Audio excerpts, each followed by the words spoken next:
चंद्रशेखर जी, धन्यवाद। घड़ी का और समय का ध्यान रखो। 6:30 बजे मंत्री जी मैं का जवाब आना है। आपके एक से एक शब्द की वैल्यू समझता, आप कहो मैं बैठ जाऊंगा सर। नहीं बोलिए, आपको बोलने के लिए देश की जनता ने भेजा धन्यवाद है। धन्यवाद अध्यक्ष। हम आपदा प्रबंधन संशोधन विधेयक पर विचार कर रहे हैं सर, जिसमें मूल अधिनियम की 79 धाराओं में से 51 धाराओं में संशोधन का प्रस्ताव है। हालांकि ये संशोधन आवश्यक हो सकते हैं, परंतु यह तरीके कुछ जटिल हो सकते हैं, खासकर नए सदस्यगण मेरे जैसे के लिए, जिन्हें मूल अधिनियम और संशोधन विधेयक दोनों का अध्ययन करना पड़ता है। इस विधेयक की समझ में कठिनाई हो सकती है और विधायी प्रक्रिया में जटिलता आ सकती है। इस संदर्भ मेरा सुझाव है कि यदि संशोधन विधेयक के माध्यम से मूल अधिनियम को ही प्रतिस्थापित करके एक नया विधेयक प्रस्तुत करे, तो यह न केवल विधेयक को अधिक स्पष्ट और समझने में आसान बनाएगा, बल्कि लेजिस्लेटिव ड्राफ्टिंग प्रक्रिया को भी सरल कर देगा। वर्तमान में संविधान की 7वीं अनुसूची में इसकी स्पष्ट एंट्री का उल्लेख नहीं किया गया है। मंत्री जी कृपया यह बताने का कष्ट करें कि वर्तमान विधेयक संविधान की 7वीं अनुसूची के किस एंट्री में कवर है। यह प्रश्न इसलिए महत्वपूर्ण है क्योंकि यदि हम इसे संविधान की 7वीं अनुसूची में स्पष्ट रूप से दर्ज करते तो यह विधेयक लाने का आधार और संसद की विधायी शक्ति को स्पष्ट रूप से मान्यता मिलती। इसके बिना यह विधेयक संविधान के तहत अपनी पूरी वैधता का दावा नहीं कर सकता, जिससे इसे लागू करने में होने में अस्पष्टता उत्पन्न हो सकती है। इसलिए मेरा सुझाव है भविष्य में इस प्रकार के विधेयक लाते समय संविधान की 7वीं अनुसूची में आपदा प्रबंधन के लिए एक स्पष्ट प्रविष्टि जोड़ी जाए, ताकि संसद की विधायी शक्तियां स्पष्ट रूप से विधेयक और औचित्य की तरफ पूरा करें। मेरा प्रश्न केंद्र सरकार द्वारा राज्य को आपदा के समय धनराशि और अन्य सहायता प्रदान करने की तरीके से संबंधित है। हम सभी जानते हैं कि जब भी कोई आपदा आती है, केंद्र सरकार विभिन्न राज्यों को राहत देने के लिए धनराशि और सामग्री भेजती है।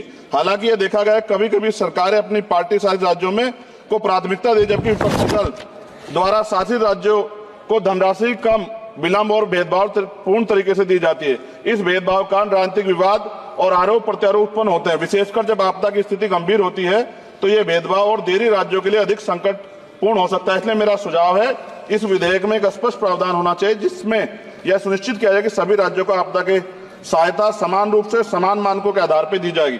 यदि प्रारंभिक सहायता प्रदान की जाती है तो यह सभी राज्यों के लिए समान और किसी भी राज्य में भेदभाव का शिकार उसको ना होना पड़े। साथ साथ विधेयक में यह प्रावधान है कि आपदा डाटाबेस के साथ अगर आर्टिफिशियल इंटेलिजेंस, रिमोट सेंसिंग और डाटा एनालिटिक्स जैसी टेक्नोलॉजी का इस्तेमाल कर डाटाबेस की उपयोगिता बढ़ा सकते हैं।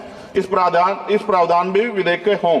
एनडीएमए में जो आपने स्पेशली स्टाफ रखेंगे, क्या नियुक्ति में SC, ST और OBC को आरक्षण का प्रावधान दिया जाएगा? क्या ये बल सिर्फ मैन पावर होंगे या आवश्यक राहत सामग्री उपकरणों से भी लैस होंगे? इन बलों को वित्तीय संसाधन भी देने होंगे जिससे प्रभावी ढंग से कार्य कर सकें।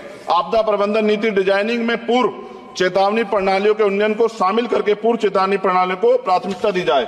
आपदा प्रक्रिया कोष में ऐसे प्रावधान होने चाहिए कि आपदा होने के 24 घंटे में ही प्रभावित राज्य जिला प्रशासन को एक निश्चित प्रारंभिक राशि जारी हो सके।